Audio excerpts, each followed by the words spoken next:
Hey everyone, and welcome back to the channel. Let's go ahead and talk about Jay Kristoff's Empire of the Vampire. Now, this is a book that has a lot of discourse online about it, at least from what I have seen. It really seems like people either really enjoy this book or think it's some kind of really cringe-festy, just not worth reading kind of material. And for me, I came into the group that really enjoyed this book. I ended up giving this a 4-star ranking, and I can also see why some people have such a visceral negative reaction to this book. This is a really hard book for me to recommend to most people. I think if you are interested in reading this book, one of the best things that you can do is go to Goodreads and read the review that Jay Kristoff himself wrote of his own book. And if you jive with that review that he left, I think you are the kind of person who will enjoy this book. If you read that and think it just sounds like an awful time and just not something you're going to be interested in, you can definitely just, skip it and move on, because there's way too much to read, and hate reading stuff just is not worth your time. So definitely check that out. I think that is one of the strongest indicators if you will enjoy this book or not. Personally, for me, I read that, thought it was really tongue-in-cheek and funny, but also kind of struck a certain tone that I was looking for from this book, and I was pretty optimistic going into it that I will like it. I will also say, if you do read it and you think it might be a book that you're still kind of on the fence on, I think you will know about, it's not technically a chapter, it's like a section of a chapter, but chapter 5, section 5, whatever it was called, there's something that happens very early on in this book that you will know right away if you want to continue reading this book. Not that that kind of thing happens a lot in this book, but there's definitely something that happens that you're going to be like really turned off by, or you're just going to be like, interesting choice, and just kind of move on with the story. So those are kind of my two barometers for if you will like this story. But in case you don't know, here is what Empire of the Vampire is about. We are listening to the tales of Gabriel, a member of the Silver Saints, who is basically a magical holy order that was created to fight vampires. They themselves are some kind of vampire human half-breed. Now let's go ahead and talk about some of the things that I really enjoyed from this book and some of the things that I did not enjoy as much. The biggest positive for this entire book to me is the world that it is set in. It is a very uniquely spun world, at least to me. I found it to be extremely fascinating. In this world, the sun is basically not out all of the time, and even when it is very diluted, and so it's mostly dark. And this kind of given vampires free reign over the continent.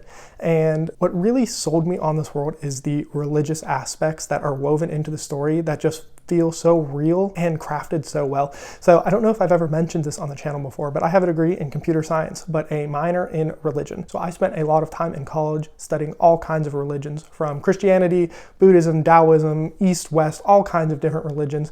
And it's something that I just find really fascinating. Exploring a belief system is something that, for whatever reason, has always interested me. I really think you can find out a lot about a group of people from its religious traditions. Whether or not people are actually practicing those religions or not anymore is kind of irrelevant, but the bedrock of so many societies is built up upon past religions or ones that are still currently being practiced.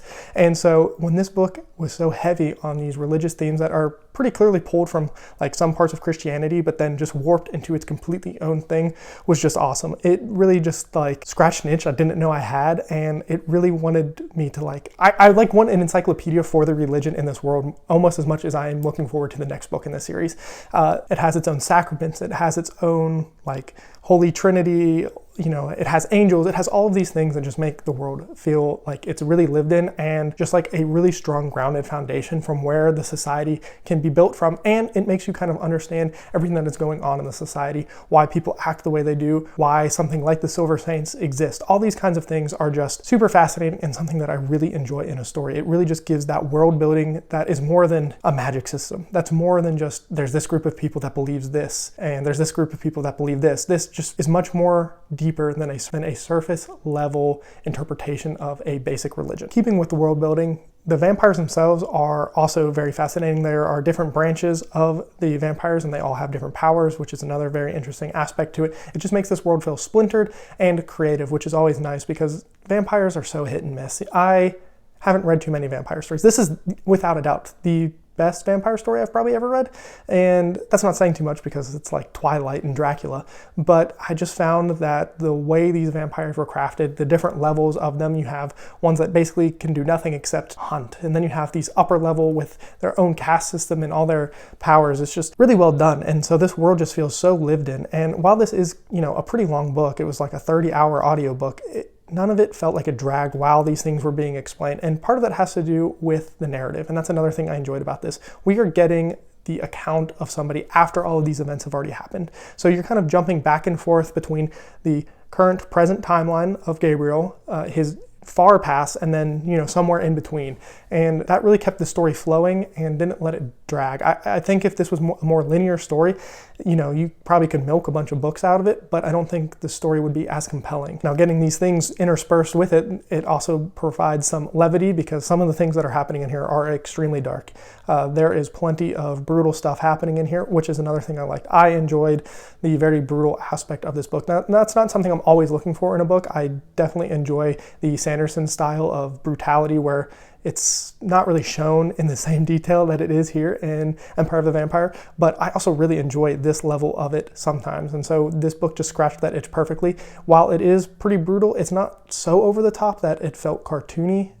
To me, I could see how some people would disagree with that, because there's definitely some things in here that are maybe a little over the top, but I think it just fit the world so well, because we get introduced to the things that can happen so frequently and often that it just makes sense. The last thing I wanted to mention for my positives is the combat that happens in this book is really well done. I enjoyed the sword fighting, and it's not just sword fighting. The Silver Saints have all kinds of different, you know, mechanics they use to fight vampires, between holy water, silver, just all kinds of things. Really, once again, it does help build out the world, that the combat itself is tied back into the religion of it. Once again, the religion just being such an awesome aspect of this book, but also just, it's really well done. You know, it's visceral, it's aggressive the way combat should be written. It's not butterflies and rainbows. It's, you know, the exact opposite of that, which is great. One last aspect I want to mention that personally I enjoyed, and this is something that doesn't always work for me, but it did in this book, is the language that Jay Kristoff uses. And I don't just mean the prose. I did enjoy the prose. There are some very beautiful lines in here and some very creative things that he does that I really enjoyed, but also the cursing and definitely the adult nature of this book, I think worked really well. He is really, really creative when it comes to curses and just coming up with some like foul things to say to somebody, which once again, in this world, makes sense. I can see why it would rub people such the wrong way. I can see why people would be like, this is such a cringy teenage, you know, 12-year-old boy who's just trying to get like a ruse out of people. I get it. But for me, it just worked, and it's awesome. And so, you know, maybe that's just scratching that little itch in the back of my mind of being a kid trying to be rebellious. But that just worked super well for me in here. And my negatives for this book. So there's not too many. My biggest one is, as you read the book, it becomes more and more clear that there are some repetitive natures to what's going on. It is very much a run, get attacked, run, get attacked, run, get attacked, which is fine. But after, I don't know, like I said, it's a 30-hour audiobook. After it happens so much, it does get a little bit, you know, wears you down a little bit. And I don't know how this story could have been told differently to make that change. There is definitely a little bit of like the Witcher vibe here, where they're like hunting individual aspects with like a group of people. But that repetitive nature definitely wore me down a little bit. And with that repetitive nature, it did become slightly predictable. I don't think, there are definitely some very original things and plot twists that happened in this book, but there were plenty of times where, and I don't think it's supposed to be, you know, an overly twist-heavy book, but there are definitely times where I knew exactly what was going to happen, and the suspense that's supposed to be built up definitely didn't hit the same way it's probably supposed to. Now, there are other moments. It's kind of a mixed bag here, because there are moments where I was surprised because it was predictable, but you know, with it being a 50-50 bag, I just never got that tension. And especially as the book went further and further on, I felt like I could predict more and more things that were going to happen. So it didn't like blow me away with twists, and you know, I don't think it's supposed to either. But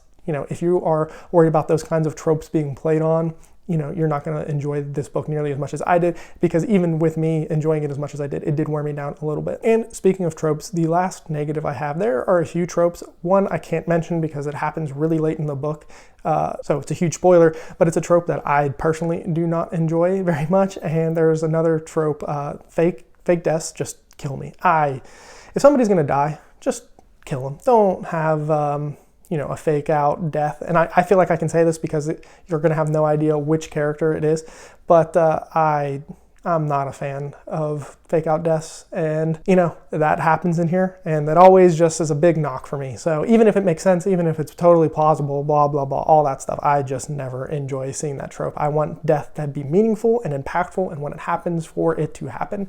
So that is you know, always going to be a negative for me. But that is all I have to say about Empire of the Vampire. Let me know if you think it is just a crazy cringe fest and not for you, or if it is something you are really looking forward to reading. And if you are looking forward to the next book, Empire of the Damned, I have already pre-ordered that, so I'm definitely looking forward to reading that. But as always, have a good one.